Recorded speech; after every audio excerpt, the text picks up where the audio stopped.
통째를 쓰게 된 이유를 말한다면 저는 대학교 1학년 때 이야기를 잠깐 하게 됩니다. 그때 첫 시간에 각자 한마디씩 하는 시간이었죠. 미술을 어떻게 생각하느냐, 조각을 어떻게 생각하느냐.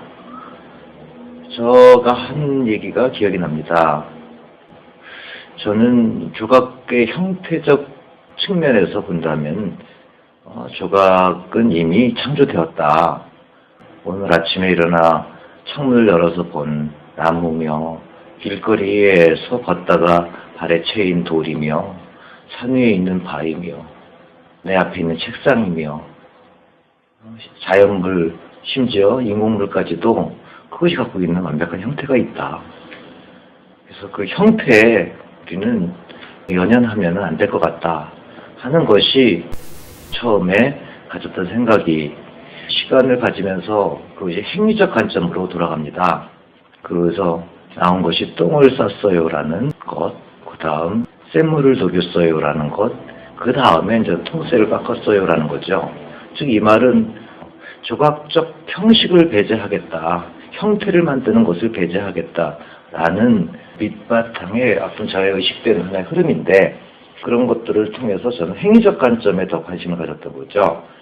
그래서 통째라는 재료를 쓰게 되는 것이 어떤 행위를 하기 위한 하나의 대체물, 카운터 파트너 같은 거죠.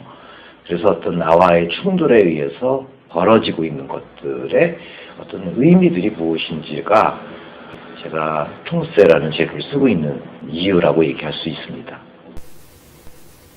그 통째를 쓰고 나서 제가 또 하나 일반적으로 사람들이 얘기를 해요. 세부치 조각가 김종구. 97년도의 일입니다.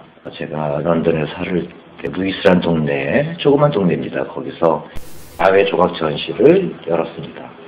열흘이 지난 후 연락을 받았습니다. 제 야외 조각에 세워진 통째 조각들이 없어졌다는 거죠. 제가 그때 느낀 것이 형태를 잃어버린 거죠. 잃어버린 것 대신해서 남아있는 것은 바닥에 널려져 있는 쇳가루였습니다. 즉, 내 깎은 행위가 잃어버린 형태를 대신하고 있다는 거죠. 그것이 다시 시작되는 쇳가루의 작업들입니다. 그 다음부터 저는 형태를 잃어버린 조각가가 되었다는 의미에서 엑스스카토라는 말을 최근에 쓰게 됩니다. 인체 형태의 통째를 깎은 조각을 잃어버리고 나서 97년 본격적으로 통째를 깎지요. 그때부터는 깎는 행위에 보다 관점을 두고 저희 작업은 진행됩니다.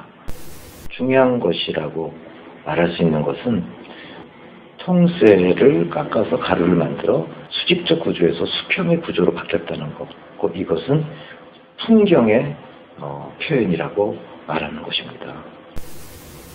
통째가 깎여서 이 쇳가루라고 하죠.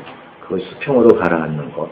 그것이 다시 글씨가 되고 그 쓰라박기에 담아서 글씨를 쓴다는 거죠. 그것을 또 흘러내리게 하는 것. 또 그 수평으로 보는 것. 여기서 흘러내리게 하는 얘기를 잠깐 말씀을 드리면, 글씨를 광목 위에 씁니다. 그 글들은 때로는 말로 직접 표현이 되지 못할, 잘 될 수 없는 글들이 있죠. 하나의 인간의 호흡이라고 할까요? 그런 글들을 쓰고 그것이 광목에 접착되기 전 다시 세웁니다. 이것이 수직이 만들어내는 또 하나의 풍경이라고 합니다. 일반적으로 작품은 작가의 손에서 떠나면은 그것이 끝나는 것인데, 일명 쇳가루 선수하는 작가의 손에서 떠나도 계속해서 숨을 쉬고 있다고 할까요? 변화를 계속하지요. 쇳가루가 녹슨다든지 그것들에 의해서 색깔이 변화한다든지 과정에 담겨 있다고 말할 수 있는 그림입니다. 쇳가루로 수평의 눈으로 보는 풍경 사진이 있습니다. 바닥에 놓인 상태로 사진을 찍는 것이죠. 여러 통째를 깎았어요 라는 말을 주되게 하는데, 그 다음으로 또 하는 말이 있습니다. 글씨를 썼어요, 서예를 하였어요 라는 거죠. 깎여진 쇳가루를 갖고 글씨를 쓴다는 것, 동양에서는 서예를 하기 전 먹을 갑니다. 저는 먹을 가는 대신 쇠를 깎았고 그것은 불꽃을 튀기며 바닥에 내려앉아서 식음과 동시에 검정으로 변한 것이죠. 인간들이 밑바닥에 있는 감정들을 들춰내는 것이 저의 글이기도 합니다. 황쇠라는 쇳가루의 재료, 제가 직접 깎은 쇳가루, 그것들이 말할 수 있는 것, 인간의 바닥에 침잠되어 있던 것들을 드러내는 것이